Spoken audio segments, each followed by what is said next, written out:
So it's finally time for us to cut down our grapes, take them inside, make that jelly that we keep talking about, and then prune this grapevine back. But before we get started, I want to tell you a little bit about the grapevine and also ask for your help. So when we moved into the house in 2018, this grapevine was here. We think that it's Black Hamburg, and the reason why is because that variety, it's very old. It has seeds in it, these beautiful dark black grapes, and it grows really well here in our zone. We're in around zone 8A. So that's why we're thinking that it's Black Hamburg. So if you are a grape identifier, please help us out. Really quickly, I want to show you what we're starting with. This is planted inside of our greenhouse. We've done a little bit of research and we found out that you can. A lot of people do actually, they plant them outside of the greenhouse, then they train them in. But we haven't had to do that, obviously, because we moved in and we inherited it. You can see this stem is incredibly thick. It must be 20 years old. The people who we purchased the house from, they planted it and they lived here around 20 years. So that's what we're assuming, that it must be 20 years old. Every year after we take the grapes, then we cut it right back to this main stem. So you can see where we've really cut off quite a few here in these past 5 years. They didn't do quite the same process as us. So when we did move in, it was all over the place. It was just massive. They were an older couple, and this grapevine is a very vigorous grower, so it easily can take over the whole glass house. Usually, if we take a look up here, usually it does look a little bit different because it grows so quickly and it gets this wonderful sun. The sun rises there and sets. So all summer we have very long days and it stays really warm and gets a lot of that great sun. So usually this grapevine wraps all the way around the glass house. But this year was a little different. When we've talked about this before, when we moved in, this was an aluminum building, so it was silver in color. This year in early spring, we took out all the glass and we spray painted the building black. That way it would match the work shed, it would match some other things we have in the garden, the pergola. So when we did that, this grapevine was already growing, so we had to cut it back so it wouldn't get covered with spray paint and things like that. It was just easier to work with. So this year it's a little bit smaller in size. It still has a lot of grapes, but obviously not as many as it would had we not cut it back. Saying that, these grapes, they grow on the new growth. So that's another reason why we're going to cut it back and keep it really thin, because next year that new growth will give us more and more grapes. If we'll step over here, I'll show you. The sun shows a little bit better right on top of our Monbrecha cuttings. You can see these beautiful grapes. Look at that. They just grow in these incredible bunches. Really, really, really beautiful. They'll already start, this variety will already start turning this really dark color already in August. But we leave them on the vine because the sugars take time to develop. So here at the end of September, we're in the beginning of October now. Those sugars are crazy, crazy sweet. And these grapes are, you have to trust me, they're really delicious. This variety does have seeds. So when we make our jelly, we'll strain all that out, blah, blah, blah, blah, blah. What we're going to do today, we're going to start cutting some of these guys down. We're going to actually take down all the grapes. You can see that. Look at that. So we're going to cut these down, take them inside and get started. And then we're going to come back and we're going to trim. We're going to prune this grapevine all the way back to the main stem. Why? Because again, that new growth is going to come and give us more grapes next year.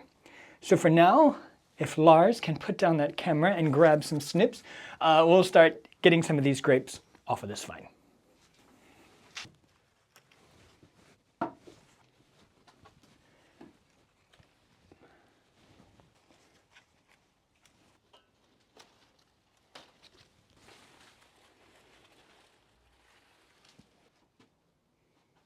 So we've got a lot. We don't have as many as last year, though, I must say. Last year we made jelly with 9 kilograms of grapes. The year before we made, I think, around 12 kilograms of grapes we turned into jelly. This year, like I said, because we cut it back to paint the glass house, we just don't have as many. We still have quite a bit, though. That's a lot of kilograms. Of course, I'm American, so I'm not super great with my kilograms, but it seems like there's a lot. They're beautiful, beautiful, beautiful grapes. Wow. The neighbors are going to be really happy. So now what we're going to do, we're going to finish up. I think there are a few more back here behind me. Then we're going to start trimming this grapevine back.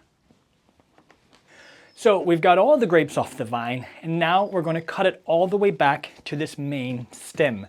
Now, we talked about before, a lot of people who are really, really good with grapevines, they say not to do it until midwinter, when the plant is for sure dormant.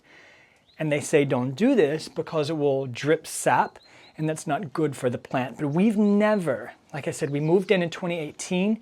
We have cut this thing this way every year since then, and we still have way too many grapes that we can even eat.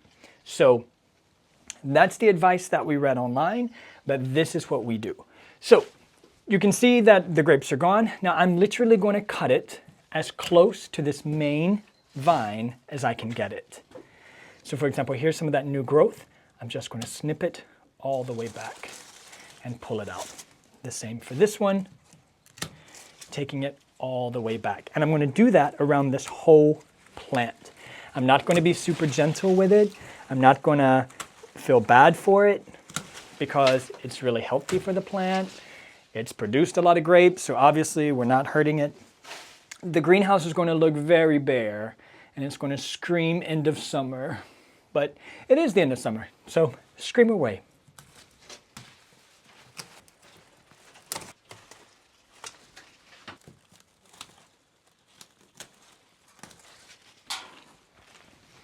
And just like that, our grapes are finished. As you can see, another thing that we inherited was these, my goodness, these awful multicolored wires that are holding this guy up. Now you can really see how old this grapevine is. You can really see the skeleton that really wraps around this room.